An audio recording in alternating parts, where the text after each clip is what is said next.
સફળતાને લઈ નાયબ મુખ્યમંત્રી હર્ષભાઈ સંઘવીએ નિવેદન આપ્યું છે કે બીજાની સફળતાની ચોરી નહીં, પોતાના આઈડિયા અમલ કરો. દરેકને વાહવાઈ જોઈએ, તેને ટીકા સહન કરવાની આદત પાડો. જો તમે સાચું નહીં બોલો તો જીવનભર તમારો વિરોધ નહીં થાય. ટીકાથી જો તમે ડરી ગયા તો ક્યારેય સફળ નહીં થાવ. નરેન્દ્રભાઈ મોદી જેવી વિચારધારા હોવી જોઈએ. પોતાની સફળતા બીજાના ભલા માટે કામ આવે તેવી હોવી જોઈએ. બીજાના સક્સેસની ચોરી નહીં કરવી જોઈએ. વાહ વાહ વાહ.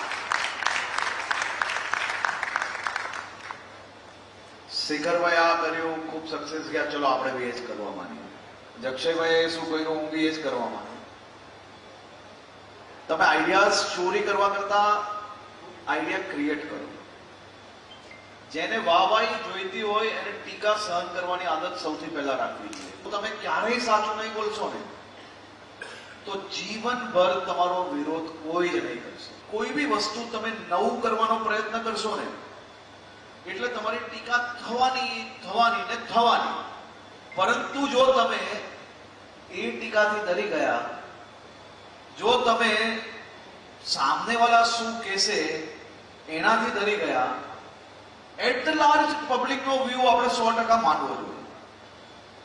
પણ જે લોકો મારામાં ઇન્ટરેસ્ટ છે, જેમને મને હેરાન કરવામાં કે મને પાડવામાં ઇન્ટરેસ્ટ હોય, અગર હું એમના વ્યૂ સાંભળીને લોકોના હિતનું કામ બંધ કરી લઉં તો જીવનભર ક્યારેય તમે સફળ ના થઈ શકો.